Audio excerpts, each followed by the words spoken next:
السلام علیکم ورحمۃ اللہ وبرکاتہ۔ الحمدللہ رب العالمین والصلاة والسلام علی اشرف الانبیاء والمرسلین، اما بعد۔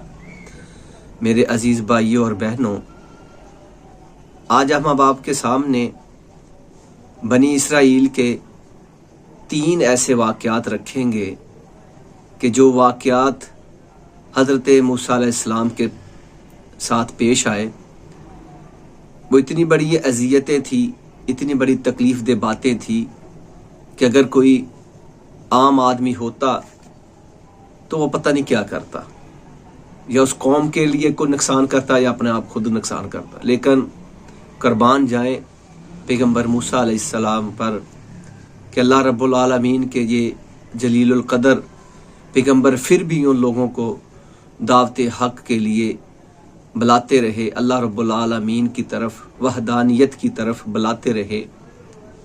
سب سے پہلا جو واقعہ ہے وہ بخاری مسلم میں ہے۔ سیدنا ابو ہریرہ رضی اللہ تعالیٰ عنہ بیان کرتے ہیں کہ ایک مرتبہ پیارے پیغمبر صلی اللہ تعالیٰ علیہ وآلہ وسلم نے فرمایا، حضرت موسیٰ علیہ السلام شرم و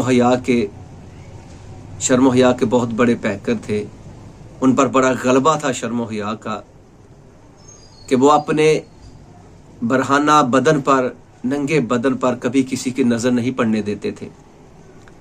اس کے برعکس بنی اسرائیل قوم شرعام غسل فرماتی تھی، غسل کرتی تھی، نہاتے تھے، شرعام عام مجموع میں نہایا کرتے تھے۔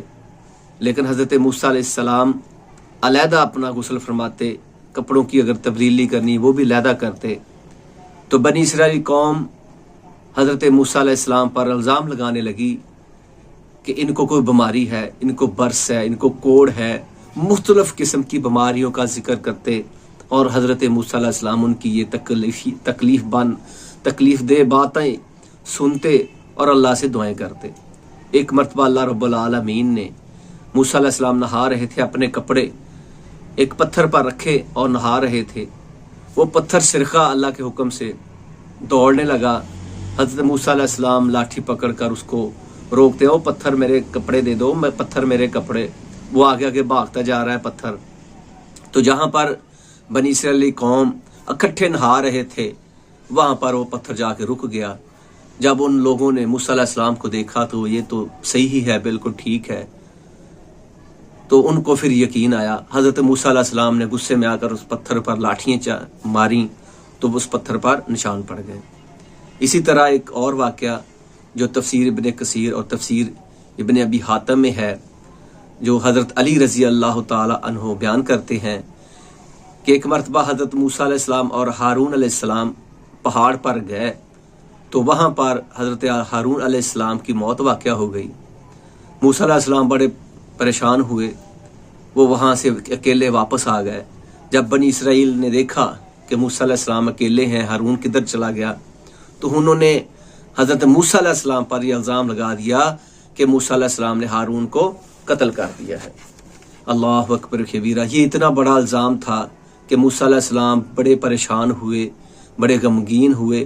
تو اللہ رب العالمین کی رحمت جوش میں آئی۔ حضرت اللہ رب العالمین نے اس پتھر کو حکم دیا کہ تو چل، لاش کو لے کر اس مجمع کے پاس چلا جا۔ جب وہ پتھر حضرت ہارون علیہ السلام کی لاش کو لے کر اس مجمع عام کے پاس آیا تو انہوں نے دیکھا کہ حضرت ہارون علیہ السلام پر کسی چیز کا نشان نہیں ہے جس سے وہ قتل ہوئے ہیں۔ اللہ اکبر۔ اور اسی طرح یہ تیسرا واقعہ تفسیر ابن ابی حاتم اور تفسیر در منشور کے اندر منقول ہے، جو حضرت عبداللہ بن عباس رضی اللہ تعالیٰ عنہ بیان کرتے ہیں کہ حضرت موسیٰ علیہ السلام قارون کو دعوت حق دیتے رہے۔ ایک دن قارون نے یہ سوچا کہ یہ موسیٰ میرا پیچھا نہیں چھوڑے گا، تو اس نے ایک پیشہ ور عورت کو خریدا، اسے پیسے دیے اور اسے حکم دیا کہ جب موسیٰ علیہ السلام مجمع عام میں کوئی گفتگو کرتے ہوں گے، کوئی نصیحت کرتے ہوں گے، تو تم وہاں پر جا کر یہ کہنا کہ یہ موسیٰ میرے ساتھ ٹھیک نہیں، یہ موسیٰ ٹھیک نہیں ہے۔ اللہ اکبر کبیرہ۔ اس عورت نے ایسے ہی جا کر الزام لگا دیا۔ موسیٰ علیہ السلام بڑے پشیماں ہوئے، پریشان ہوئے۔ موسیٰ علیہ السلام سجدے میں گر گئے اور اپنی اللہ سے آہ و ازاری کی پھر سجدے سے سر اٹھا کر اس عورت کی طرف توجہ کی اور فرمایا کہ تو قسم کھا کر کہہ کہ تو جو بات کہہ رہی ہے وہ سچ ہے۔ تو اس عورت پر ایک غشی طاری ہوئی اور اس نے توبہ کی اور اس نے کہا کہ مجھے قارون نے پیسے دیے تھے اور یہ بات کرنے کو مجھے کہا تھا۔ میرے عزیز بھائیو، یہ تینوں واقعات تاریخی واقعہ ہیں، اور اس بات سے آپ سمجھ لیں کہ اس قوم سے ہمیں کیا امید ہو سکتی ہے۔